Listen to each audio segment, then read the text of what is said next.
Ferrari have received an embarrassing double disqualification from the Chinese Grand Prix after finishing 5th and 6th on track. Both Charles Leclerc and Lewis Hamilton's cars have been found in breach of the regulations, turning 18 points into 0. There were already going to be some pretty awkward discussions down at Ferrari after the Chinese Grand Prix, but they've just gotten even worse. Let's start with Charles Leclerc, who already had a difficult afternoon during the race. Leclerc had damage to the front left-hand side of his front wing after making contact with the right rear of his teammate going down into turn 3 on the opening lap of the race. Not really what you want between your two teammates, but despite the damage, his pace wasn't too bad, and he managed to keep up with the rest of the racers in that top pack. So Ferrari decided not to swap the front wing during the pit stop phase and instead keep him out on that broken front wing because they didn't want to spend the extra time in the pits. It's a little bit worrying if you're a Ferrari designer that they don't think having a full front wing is worth around 10 seconds or so across 56 laps, but that's for another day. However, Leclerc was overtaken by Verstappen late on, meaning he nursed the car to a 5th place finish. Eventually, after the race, Ferrari was required to fit the spare front wing to the car so that legality checks could be made,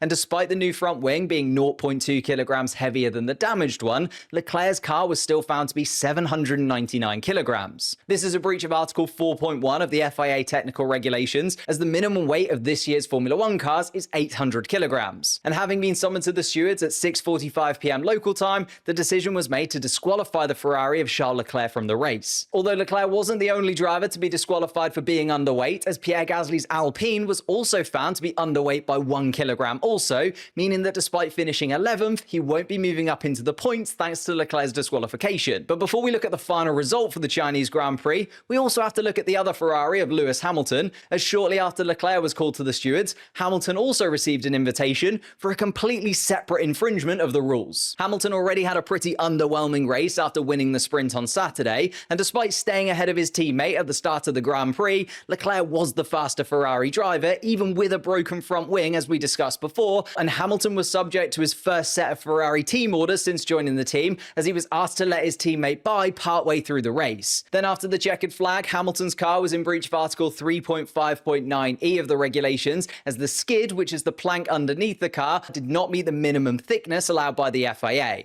The FIA statement said measurements were taken along the stiffness compliant area at 3 different points of the periphery. The recorded measurements were 8.6 millimeters, 8.6 millimeters, and 8.5 millimeters. As this is less than the 9 millimeter minimum thickness required by the technical regulations, I'm referring the matter to the stewards for their consideration. But that's just a slam dunk disqualification, meaning both of the Ferraris and Pierre Gasly have been disqualified for technical non-compliance after the race. Which means looking at the final order of the Chinese Grand Prix, although the top 4 of Piastri, Norris, Russell, and Verstappen are untouched, it's all changed from there backwards. With Leclerc and Hamilton disqualified from 5th and 6th, Esteban Ocon jumps up to 5th place in his Haas car, Kimi Antonelli moves into 6th place ahead of Alex Albon and Ollie Behrman, who both finished in the points anyway. Pierre Gasly would have been promoted from 11th to 9th, but with his disqualification, Lance Stroll moves into 9th place, and Carlos Sainz earns his first point for Williams, despite finishing 13th on the road and having a pretty torrid weekend. Let me know what you think of this in the comments down below, and if you enjoyed this video, why not leave a like, subscribe, and check out this video here.